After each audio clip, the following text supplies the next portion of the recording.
ఘంటసాల గీతాగానం వివిధ సంప్రదాయ రాగాల్లో జరిగింది. కర్ణాటక హిందుస్థానీ సంప్రదాయములకు చెందిన ఆయా రాగాలు కర్ణాటక సంప్రదాయ రాగాల్లోని గాంభీర్యాన్ని, హిందుస్థానీ రాగాల్లోని లాలిత్యాన్ని సంతరించి శ్రీ ఘంటసాల తనదైన బాణీలో గానం చేశారు. రాగతాళములు గ్రహించి ఆనందించడం సంగీత రసజ్ఞతలో ఒక భాగం. శ్రీ ఘంటసాల గానం చేసిన గీతాగానంలో ఆయా రాగాలను జిజ్ఞాసులకు పరిచయం చెయ్యడమే నా ఈ ప్రయత్నానికి పరమార్థం. ఘంటసాల గానం చేసిన గీతాగానంలోను ఉపయోగించిన రాగాలను అనుసరించి ఆయన గానం చేసిన వివిధ గీతాలను కూడా దీనిలో పొందుపరచడం జరిగింది. అయితే ఆయా రాగాలు రసభావములకు అనుగుణ్యంగా అన్యస్వర ప్రయోగాలతోటను ఇతర రాగముల తాలూకా ఛాయాస్వరములతో కూడా అది పరిగ్రహించడం జరిగింది. రసజ్ఞులు ఈ విషయాన్ని గ్రహించగలరని నమ్ముతున్నాను.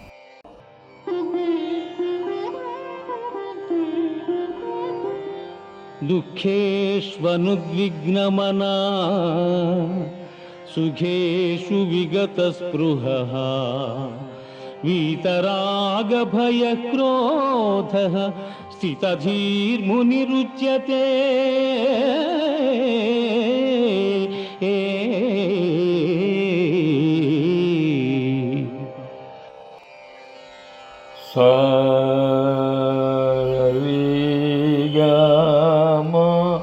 పాదాని సాని దపమగారి. ఇది నటభైరవి అంటారు. దీనిలో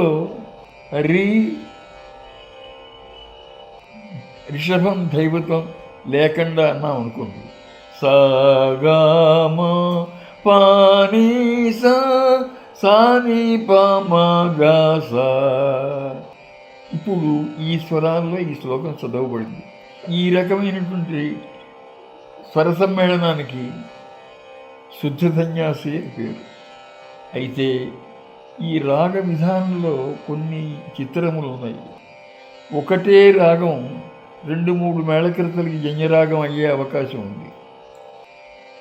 ఈ శుద్ధ సన్యాసి అన్న స్వరములు కరహరపురి జన్యం కింద సగమ పనిస సనిపమకస అన్నది చూసామనుకోండి. దానికి ఉదయ రవిచంద్రిక అని పేరుతో ఉంటుంది పుస్తకంలో. 2 ఒకటే రాగం. శుద్ధ సన్యాసి అన్న ఉదయ రవిచంద్రిక అన్న. అలాగే ఉదయ రవిచంద్రిక అన్న పేరుతో త్యాగరాజస్వామి వారి కీర్తన ఎంత నేర్చినా ఎంత చూచినా అన్న కీర్తన మనకు వినిపిస్తుంది. అయితే శ్రీ ఘంటసాల ఈ రాగంలో చాలా రచనలు చేశారు. ఆయన తాలూకు సుప్రసిద్ధమైన భలే మంచి రోజు, ఏడుకొండల స్వామి, ఇవన్నీ కూడా ఇంకా చాలా పాటలు ఉన్నాయి. అవన్నీ కూడా ఇదే రాగంలో శుద్ధన్యాసి స్కేల్లోనే మనకి వినిపిస్తాయి. అయితే దీనికి సమాంతరంగా హిందుస్థానీ సంగీతంలో ఉండేటటువంటి సగమ పని సనిపమ గస అన్న స్కేల్ అయితే ఉండవచ్చును. నాకు అంత పెద్ద పరిచయం లేదు.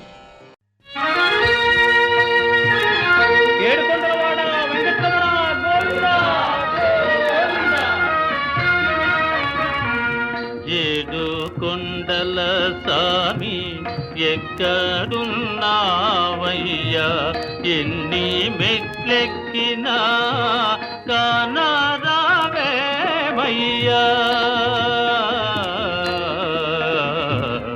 ఏడు కొండల స్వామి, ఏడు కొండల స్వామి.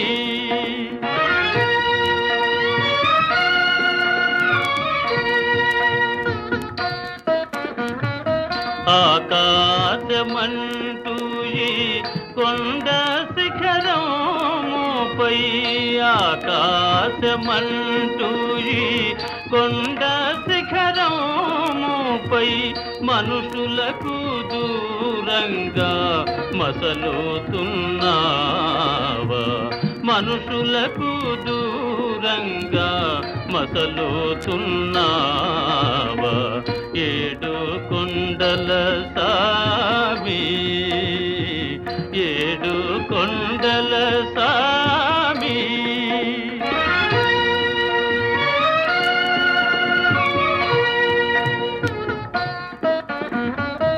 ఏ చోట గాంచిన నీ ముందు వందురే, ఏమిటో నీ మాయ తెలియకున్నామయ్యా. ఏ చోట గాంచిన నీ ముందు వందురే, ఏమిటో నీ మాయ తెలియకున్నామయ్యా. ఈ అడవి దారిలో చేయుతనీయవా,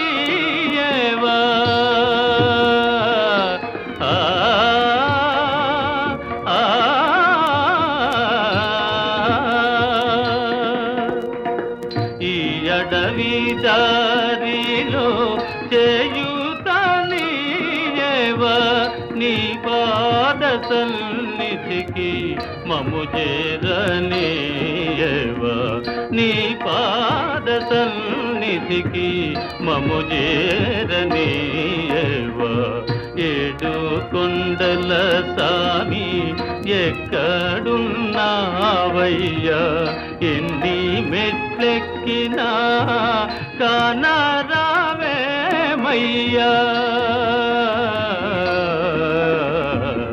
ఏడు కొండల సామి, ఏడు కొండల సామి.